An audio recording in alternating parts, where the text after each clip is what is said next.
Hello everyone, welcome to all of you in T20 series. आज फिर से आप लोग का स्वागत है T20 सीरीज में। आज फिर से हम लोग मानव कल्याण में सूक्ष्म जीव का पार्ट 2 पढ़ने वाले हैं। इसका टॉप 20 क्वेश्चन का हम लोग डिस्कशन करने वाले हैं जो आपके बिहार बोर्ड में पूछने की संभावना नहीं। तो हेलो, तुसी सुन रहे हो ना? तुसी सुन रहे हो ना मैं क्या कह रहा हूँ? आप अपने दोस्तों को भी शेयर कर दीजिए और ख़ुद भी पढ़िए। नहीं कहता, खुद भी खाइए और सबको भी खिलाइए, लेकिन हाँ, जहर नहीं, जहर मत खाइए और नहीं किसी को खिलाइए, नहीं तो पता चलेगा कि राम राम सत्य हो गया। नहीं तो राम राम सत्य है और क्या होगा, मुर्दा ज़बरदस्त है। नहीं तो चलिए हम लोग पढ़ रहे हैं क्वेश्चन नंबर 21।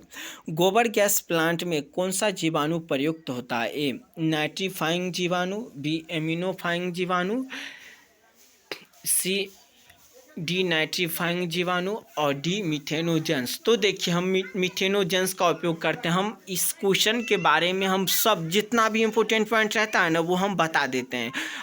इससे पहले वाले लेक्चर में हम बता चुके हैं कि मिथेनोजेंस का उपयोग गोबर गैस प्लांट में हम लोग करते हैं। तो आंसर क्या हो जाएगा? D methanogens. Next question number 22। प्रतिजैविक है? ए औषधियाँ, बी टॉक्सिन, सी पादप और डी सिरप। क्या हो जाएगा? औषधियाँ। प्रतिजैविक का काम कौन करता है? औषधियाँ। नहीं, ऑप्शन ए। तो अब याद रखिएगा कि हम लोग ना वीडियो 2 बार अपलोड करने वाले हैं। एक मॉर्निंग के टाइम में 8 बजे के आसपास में और एक इवनिंग के टाइम में 5 बजे के आसपास में करने वाले हैं। लेकिन हाँ, एक दिन में हम लोग एक चैप्टर को क्या करेंगे? डिस्कशन करेंगे।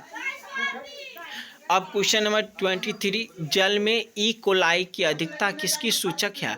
अगर जल में ई कोलाई नाम के बैक्टीरिया हो तो वो क्या बताता है? ए पानी का खारापन, बी औद्योगिक प्रदूषक, सी वाहित मलजल प्रदूषक और डी इनमें से सभी। तो क्या हो जाएगा? वाहित जल प्रदूषक। अगर ई कोलाई की संख्या बढ़ रहा है मतलब कि जल में प्रदूषक की संख्या बहुत ज़्यादा है और वो कैसा है? तो वाहित जल मलजल है, नहीं जो घरों से हम लोग निकालते हैं। ऑप्शन चलिए क्वेश्चन नंबर 24। जैव नियंत्रण में प्रयुक्त होने वाले विषाणु कहलाते हैं? वैसा विषाणु जिसका हम लोग उपयोग जैव नियंत्रण में करते हैं उसे क्या कहते हैं? ए बैकुलोवायरस, बी ओंकोवायरस, सी रेट्रोवायरस और डी पैरामीवोसो वायरस। तो इसका आंसर हो जाएगा ऑप्शन नंबर ए बैकुलो वायरस। क्या होगा? बैकुलो वायरस। जैव नियंत्रण में हम कौन सा वायरस का उपयोग करते हैं? बोलो जोर से। बैकुलो वायरस। नहीं चलिए क्वेश्चन नंबर 25। नॉस्टॉक में नाइट्रोजिनेज एंजाइम उपस्थित होता है? ए वर्धी कोशिका में, हेट्रोसिस्ट में, सी ए और बी दोनों में और डी इनमें से कोई नहीं। देखिए, इस क्वेश्चन को इससे पहले भी हम लोग डिस्कशन कर रहे हैं तो आप लोग का ये क्वेश्चन गलत नहीं होना चाहिए। पार्ट 1 में हम लोग इसको डिस्कशन कर चुके हैं। नहीं तो इसका आंसर हो जाएगा बी हेट्रोसिस्ट में। Next question number 26। स्ट्रेप्टोकोकस को तैयार किया जाता है? ए वाइन में, बी इडली में, सी पनीर में और डी ब्रेड में। फिर से वही क्वेश्चन, रिपीटेड क्वेश्चन है। रिपीटेड क्वेश्चन का मतलब ये है, ये इसलिए दिया जाता है ताकि आप लोग हमें ये पता चले और आप लोग को ये पता चले कि आप इससे पहले जो पढ़े हैं वो सही से पढ़े हैं या नहीं। देखिए, एक ही वीडियो को 100 बार देख लीजिए लेकिन पूरा के पूरा नॉलेज रहना चाहिए, नहीं कि 100 वीडियो को देख लिया और किसी का भी नॉलेज नहीं रहा। इसमें क्या होगा? आपका डेटा ख़त्म होगा, आपका टाइम बर्बाद होगा, आपको कोई प्रोडक्टिविटी नहीं आएगी। नहीं तो क्या करना है, एक वीडियो को पूरा देखिए, उसका क्वेश्चन को याद कीजिए, क्वेश्चन को लिखिए। अगर आप क्या कर रहे हैं, आने वाले आपके पास ज़्यादा टाइम है तो आप क्वेश्चन को लिखिए और ये मतलब उससे क्या कीजिए, याद कीजिए। और नहीं तो मतलब कि ऐसे कि बहुत कम टाइम है तो इसको ही एक बार में मतलब इस नॉर्मल स्पीड में देखिए, दूसरा टाइम में 2x करके देख सकते हैं। इसका आंसर हो जाएगा C paneer. Question number 27। Azolla का सहजीवी संबंध किसके साथ है? एजोला किसके साथ सहजीवी संबंध बनाता है? ए क्लोरेला, बी एनावीना, सी नॉस्टॉक और डी टोलिपोथिक्स, किसके साथ? टोलिपोथिक्स। तो इसका आंसर हो जाएगा बी, एनावीना। एजोला का सहजीवी संबंध किसके साथ है? एनावीना के साथ। एजोला का सहजीवी संबंध किसके साथ है? एनावीना के साथ। बोलो जोर से। एजोला किसके साथ? एनावीना। ए नहीं, ए से एजोला, ए से एनावीना, ए और ए से अजय सर। नहीं तो बच्चों, क्या तुम लोग को समझ में आ रहा? अजय सर पढ़ा रहा? नहीं। चलिए क्वेश्चन नंबर 28, मिट्टी को उपजाऊ बनाने में सहायक है। तो तोनी लोगन के बतावे के बा कि मिट्टी को कैसे उपजाऊ बना सकते हैं। ऑप्शन ए, कीटनाशक के द्वारा, बी, जैविक खाद के द्वारा, सी, ईस्ट के द्वारा और डी, इनमें सभी के द्वारा। इसको भी हम लोग डिस्कशन कर ही लिए हैं। नहीं तो इसका आंसर हो जाएगा जैविक खाद के द्वारा। क्वेश्चन नंबर 29, इडली और डोसा का आटा किस सूक्ष्म जीव के प्रयोग से बनाया जाता है? इडली और डोसा जो बनाते हैं तो उसमें देखिए, हमारे नॉर्थ इंडिया में हम लोग रहते हैं, नहीं बिहार में रहते हैं, बिहार के भी समस्तीपुर जिला से हम लोग बिलोंग करते हैं। तो यहाँ पे घरों में उतना ज़्यादा इडली डोसा नहीं बनाया जाता है। नहीं, बट हमें जो नॉलेज है उसके अकॉर्डिंग इडली डोसा बनाने से पहले उसके जो आटा होता है ना, उसको एक दिन पहले पानी में दे करके और छोड़ दिया जाता है, गीला करके छोड़ दिया जाता है। और जब दूसरे दिन उसे बनाया जाता है तो उसका जो फूलना रहता है वो बहुत अच्छा से फूलता है। नहीं तो उसमें एक बैक्टीरिया रहता है जो इसको हेल्प करता है, उसका नाम बताना। ए, जीवाणु, बी, लैक्टोबैसिलस, सी, विषाणु और डी, ईस्ट। नहीं तो इसका आंसर हो जाएगा विषाणु। इसका उपयोग हम इसमें कौन सा चीज़ रहता है? तो विषाणु रहता है। नेक्स्ट क्वेश्चन 30, नाइट्रोजन स्थिरीकरण में मुख्य भूमिका कौन निभाते हैं? बस वही क्वेश्चन। ए, नॉस्टॉक, बी, एनावीना, सी, नीलहरित शैवाल और डी, इनमें से सभी। तो क्या हो जाएगा? इनमें से सभी, नॉस्टॉक, एनावीना और नीलहरित शैवाल। क्वेश्चन नंबर 31, किण्वन द्वारा प्राप्त किया जाने वाला प्रथम कार्बनिक अम्ल है। आज बहुत थक चुके हैं, इसके बाद अब कोई भी वीडियो नहीं बनाएंगे। चलिए देखते हैं क्वेश्चन नंबर 1, प्रोपियोनिक अम्ल किण्वन द्वारा प्राप्त किया जाने वाला प्रथम कार्बनिक अम्ल है। ऑप्शन ए, प्रोपियोनिक अम्ल, बी, लैक्टिक अम्ल, सी, सिट्रिक अम्ल और डी, ऑक्जेलिक अम्ल। इसका आंसर हो जाएगा ऑक्जेलिक अम्ल। किण्वन द्वारा प्राप्त किए जाने वाला प्रथम कार्बनिक अम्ल क्या है? तो ऑक्जेलिक अम्ल। किण्वन द्वारा प्राप्त किए जाने वाला प्रथम कार्बनिक अम्ल ऑक्जेलिक अम्ल। क्वेश्चन नंबर 32, प्रथम सूक्ष्म जीवाणुविक कीटनाशक या प्रथम सूक्ष्म जीवाणुविक कीटनाशक है। ए, बैसिलस पोलीमिक्सा, बी, बैसिलस सबलाइटिस, सी, बैसिलस थ्यूरीजिएंसिस होता है, बैसिलस थ्यूरीजिएंसिस, और डी, बैसिलस ब्रेविस। तो इसका आंसर हो जाएगा सी, बैसिलस थ्यूरीजिएंसिस। प्रथम सूक्ष्म जीवाणु बिग कीटनाशक क्या है? बैसिलस थ्यूरीजिएंसिस है। और क्वेश्चन नंबर 33, नीलहरित शैवाल तथा राइजोबियम जीवाणु किस कुल के पौधों की जड़ों में पाए जाते हैं? ए, एपोसाइनेसी, बी, एस्टेरेसी, सी, लेग्यूमिनोसी और डी, पोएसी। क्या हो जाएगा? लेग्यूमिनेसी। नीलहरित शैवाल और राइजोबियम किस कुल के पौधों की जड़ों में पाया जाता है? तो लेग्यूमिनेसी पौधों में, जिसे दलहनी पौधा भी कहा जाता है, नहीं जिससे दाल प्राप्त किया जाता है। दाल आप लोग खाए होंगे, मसूर दाल, चना दाल, और पता नहीं मूंग दाल, नहीं ये सब दाल होता है। नहीं हरहर दाल, हरियर नहीं, जो भी हो उन्हें रहता है, याद नहीं आ रहा है, छोड़िए। हाँ चलिए क्वेश्चन नंबर 34, ई कोलाई निम्नांकित में से किससे उत्पन्न किया जाता है? Option A, Haemophilus influenzae, B, Escherichia coli, C, bacillus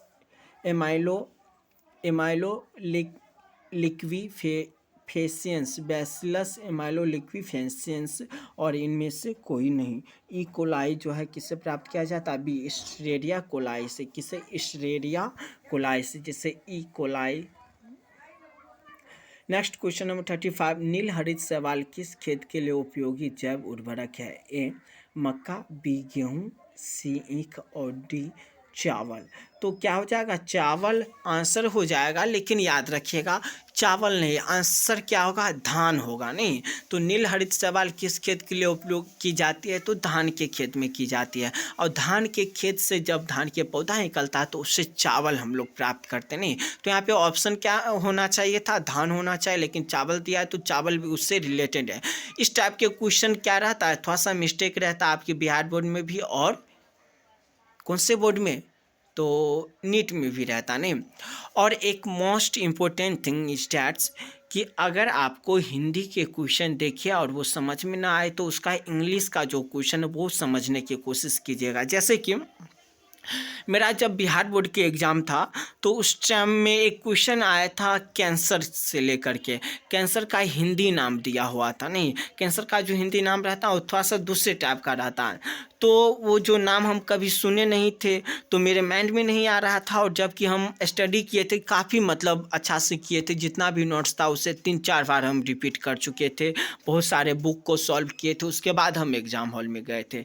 तो हमें लग रहा था कि हम तो पूरा बुक पढ़े हुए हैं, सब कुछ नोट्स पढ़े हुए हैं, ऑब्जेक्टिव बनाए हुए हैं, उसके बावजूद भी हमसे क्यों नहीं बन रहा है। नहीं तो मेरे मतलब कि माइंड में आया और मेरे गुरुजी के द्वारा मतलब ये दिया गया था, कहा गया था, जब हम 10th में पढ़ते थे तो उस टाइम में कहा गया था कि अगर आपको ऑब्जेक्ट मतलब हिंदी में मतलब ये हो क्वेश्चन ना समझ में आए तो इंग्लिश का एक बार देख लीजिएगा। तो इंग्लिश उस टाइम में उतना ज़्यादा हमें समझ में नहीं आता था, लेकिन उतना कम भी नहीं आता था। हिंदी का जो है, इंग्लिश का जो है, हिंदी हम लोग उस टाइम में भी कर लेते थे। तो वहाँ पे गए तो वहाँ पे हम जो देखे ना तो क्वेश्चन में कैंसर दिया हुआ था, इंग्लिश में कैंसर लिखा हुआ था। तो उससे समझ में आया कि ये कौन किसके बारे में पूछ रहा है, तो कैंसर के बारे में पूछ रहा है।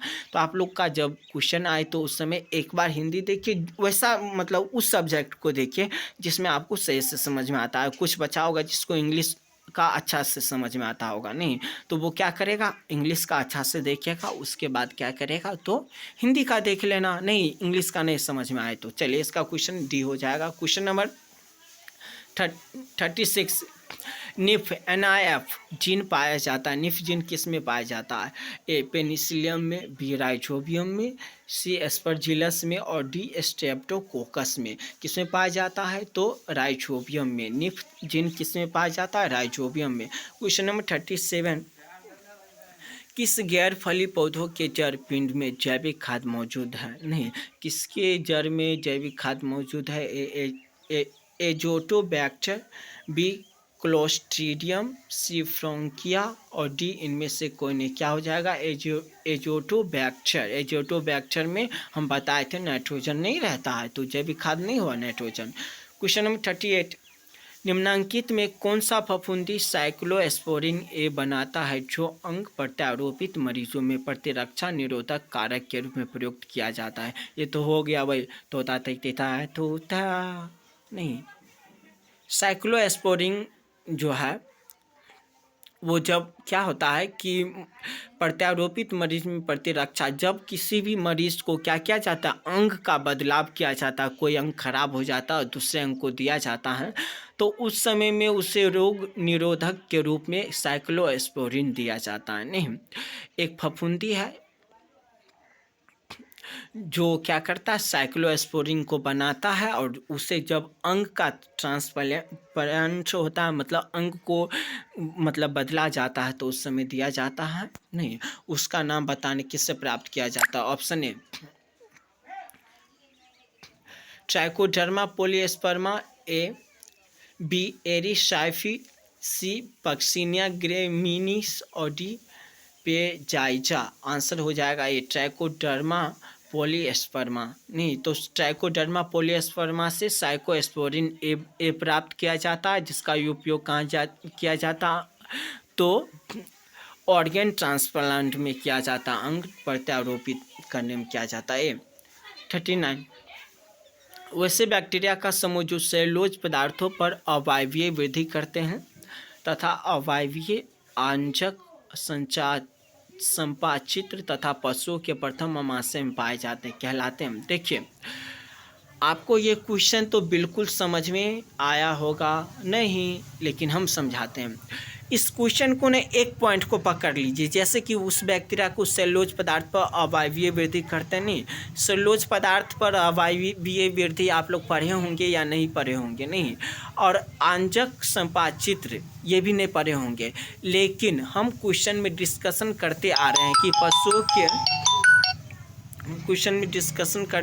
पशुओं के प्रथम अमाशय में पाए जाते हैं, उसे क्या कहते हैं? तो उसे क्या कहते हैं? ए मिथेनोजन, बी हाँ नहीं क्या हाल है, मिथेनोजन, बी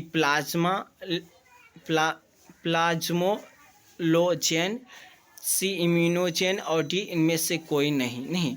तो इसका आंसर क्या हो जाएगा आपका? ए मिथेनोजन, क्योंकि पशुओं के आंत में क्या पाया जाता है? मिथेनोजन पाया जाता है। देखिए हमारे मोबाइल में ये शायद फीचर नहीं है कि आप क्या कर सकते हैं, मैसेज या कोई भी हो इसे अवॉइड कर सकते हैं, तो वो आ जाता है। और इस इंसान को पता नहीं कौन दुनिया से आया है, जब फ़ोन को कट कर रहे हैं तो समझ में आना चाहिए कि हम कोई काम कर रहे हैं, लेकिन नहीं, अभी वो कॉल करेगा, जितना भी दुनिया का बात है वो अभी बतियाएगा। अजब हाल है, इसलिए बोल रहे हैं क्योंकि मेरे फैमिली का मेम्बर नहीं। अब कौन है इसे बात करने के बाद पता चलेगा। चलिए क्वेश्चन नंबर बस इतना ही ख़त्म हो गया। नहीं तो अगर आपको ये वीडियो पसंद आया हो तो इसे लाइक कीजिएगा, नहीं चैनल को सब्सक्राइब कीजिएगा और दोस्तों के साथ शेयर कीजिएगा, क्योंकि हमें आप लोग के हेल्प की ज़रूरत है। अगर पसंद आता हो तो नहीं, और पसंद नहीं आता हो तो मत भेजिए, क्योंकि अगर आपको नहीं पसंद में आया तो दोस्तों को भी नहीं आएगा। नहीं तो किसी को फालतू में समय बर्बाद नहीं करवाना चाहिए। हाँ अगर पसंद ना आए तो आप लोग कमेंट में कर सकते हैं कि सर ये बात समझ में नहीं आ रहा है, क्योंकि देखिए